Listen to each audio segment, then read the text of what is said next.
Bonjour à tous. Nous nous retrouvons pour l'Observatoire Themis Bank Aid Advisory qui nous donne la tendance de l'évolution des procédures collectives.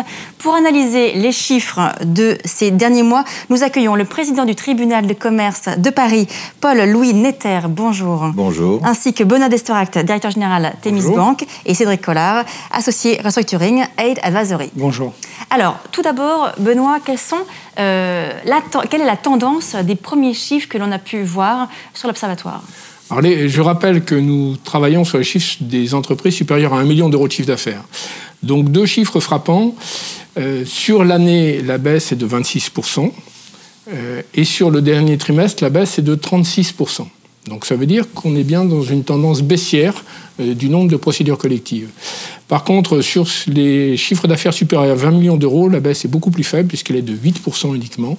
Donc, ça veut dire que c'est la tranche 1 million, 10 millions qui a vraiment baissé en procédure collective et les autres sont à peu près stables. Monsieur le Président, est-ce que vous voyez également cette décélération des procédures collectives ? Oui, absolument. Les chiffres que je peux donner concernent le ressort du tribunal de commerce de Paris et concernent toutes les entreprises.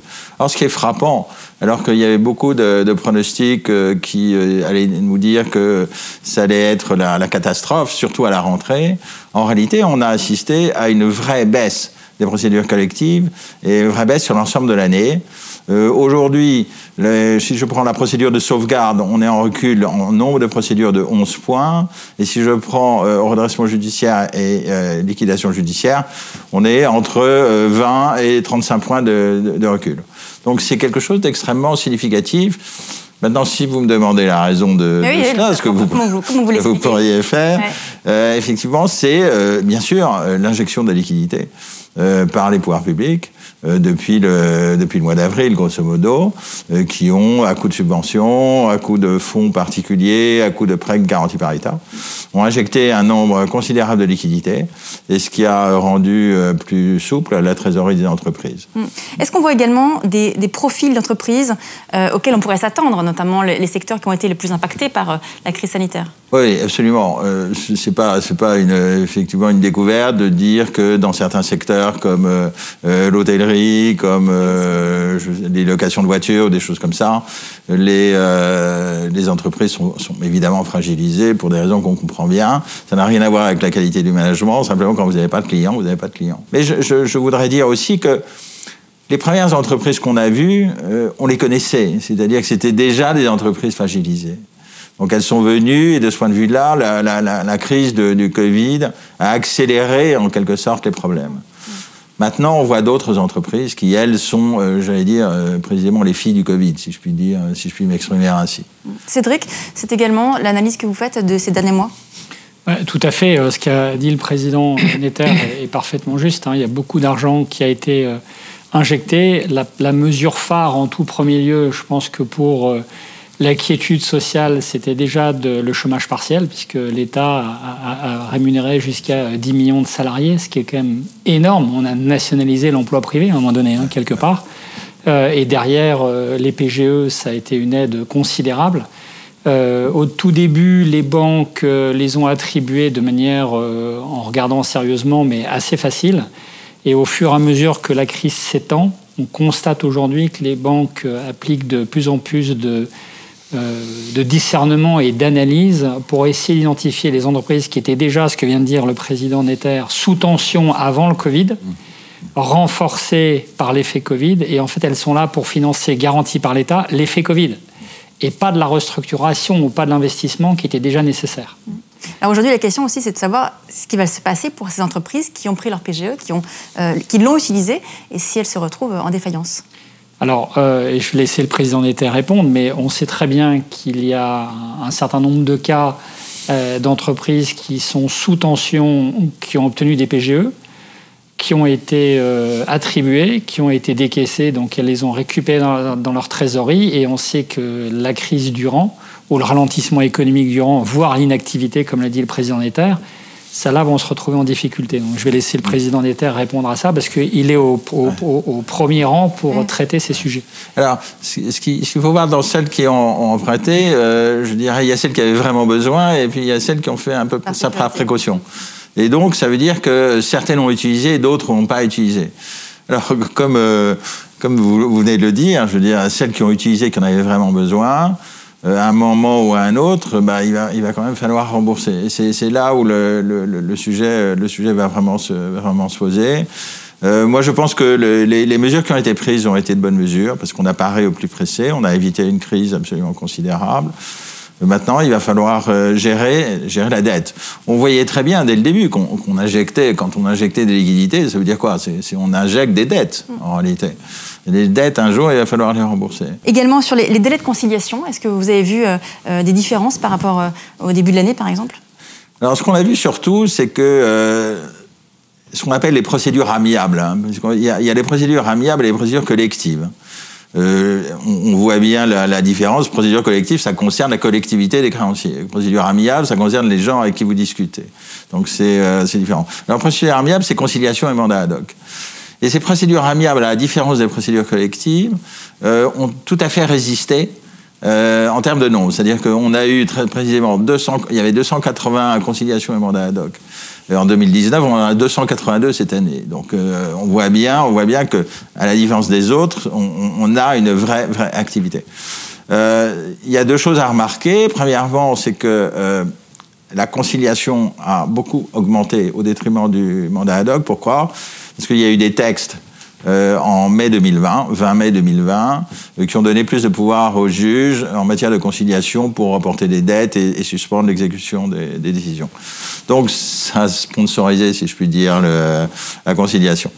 Mais le deuxième point qui est important, au-delà de ce nombre, je dirais, qui paraît étal, et on pourra faire la même remarque d'ailleurs en procédure collective, c'est l'augmentation du nombre de salariés concernés par dossier.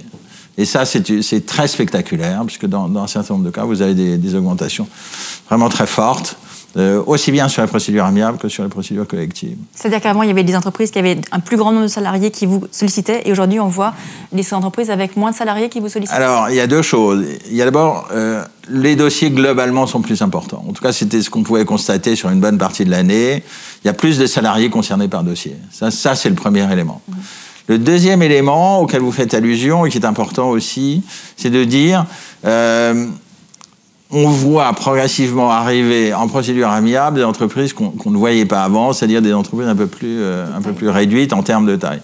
Auparavant, on voyait arriver grosso modo les entreprises très importantes, qui avaient des directions financières importantes, des directions juridiques, et qui pouvaient se projeter, ce qui n'est pas toujours le cas des PME, des ETI.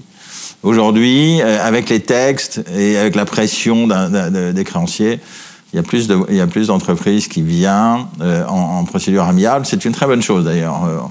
La prévention, de toute façon, c'est la clé de la survie pour les entreprises. Ça, c'est une certitude. Voilà.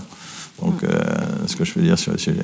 Peut-être un mot pour conclure, en termes de, on ne va pas parler de perspective parce qu'évidemment on ne sait pas bien, mais Benoît, est-ce que vous avez peut-être quelques prémices pour savoir un petit peu comment les mois vont pouvoir se dérouler pour les entreprises qui pourraient être en difficulté ? J'ai pas de boule de cristal parce qu'en ce moment personne n'en a, parce que les règles du jeu, notamment de la liquidité, peuvent être des variables. On sait aujourd'hui, par exemple, que l'URSSAF n'assigne pas, donc ça a des conséquences sur les défaillances d'entreprise.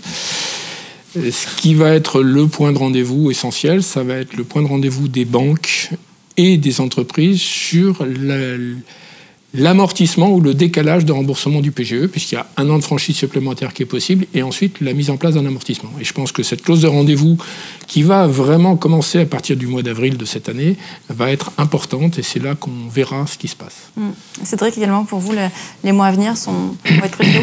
Moi, je pense que, vu les déclarations de spécialistes, d'immunologues sur l'immunité collective qui pourrait être atteinte qu'à partir du moment où on est massivement vaccinés sur les 67 millions. Je pense que ce que vient de dire Benoît, c'est que la deuxième année de franchise, elle va être beaucoup utilisée, parce qu'en fait, tant que vous ne savez pas où vous allez, avant de prendre un engagement sur un amortissement, beaucoup d'entreprises vont demander à avoir cette deuxième année de franchise. Le temps d'arriver à un moment à un niveau d'immunité collective qui permet un retour à une activité normale. Et donc, comme l'a dit le Président, à avoir des prévisions d'exploitation et de trésorerie qui puissent être couchées sur le papier et déterminer avec les créanciers, notamment bancaires, l'amortissement. Donc je pense qu'en tout cas, tant que la crise dure et on ne sait pas si on a un 3e confinement ou pas, Les aides, de toute façon, vont durer. C'est obligatoire. En plus, si vous voulez, pour une bonne administration du pays, il ne faut pas oublier que plus on avance, plus on s'approche de l'échéance de mai 2022 et que politiquement, ça va forcément avoir un impact. Or, on sait que l'année 2021 va encore être difficile. Et au printemps 2022, on a une grosse échéance. Donc tout ça va rentrer en jeu. On n'a aucun intérêt à avoir une crise sociale, économique, en plus de la crise sanitaire, pour avoir une crise politique électorale. Donc je pense que tout ça, ça va être géré intelligemment dans le temps. Et comme l'a dit le président, et on laissera conclure, ce qu'il faut, c'est amortir tous ces chocs pour avoir le moins mal possible, et effectivement essayer de lisser tous les effets négatifs de cette crise sanitaire. Alors le mot de la fin, Monsieur le Président. Écoutez, moi je dirais jusqu'à présent, objectivement, on dit ça, on n'a pas toujours bien géré au plan sanitaire, etc., etc. Tout ça, c'est peut-être très vrai. Moi, je trouve qu'au plan économique, on a plutôt bien géré. C'est-à-dire que, certes, on n'a pas compté ce qu'on dépensait, mais on a évité le principal. C'est-à-dire qu'on a évité la crise économique majeure, accompagnée indiscutablement d'une crise sociale. Parce que, encore une fois, aujourd'hui, il y a moins d'entreprises qui sont atteintes, mais en termes d'emploi, c'est quand même compliqué. Et ça, il faut pas se leurrer. Et s'il n'y avait pas eu l'action de l'État, de ce point de vue-là, je pense que la situation serait tout à fait hors de contrôle. Et ça, c'est quelque chose qu'il faut reconnaître. Maintenant, pour les prévisions, moi, je n'en fais pas parce que je considère que c'est pas dans mon activité d'en faire. Les données, on les connaît, hein. C'est ce que vous venez de rappeler. C'est vaccins, c'est consommation, c'est allègement du mur de dette. Et ça, c'est ces éléments qu'il faudra suivre au cours des prochains mois. Eh ben, c'est ce que nous ferons et on se donnera rendez-vous à nouveau pour analyser les chiffres. Merci beaucoup, messieurs. Merci à vous. Merci à vous. Merci. Merci à tous.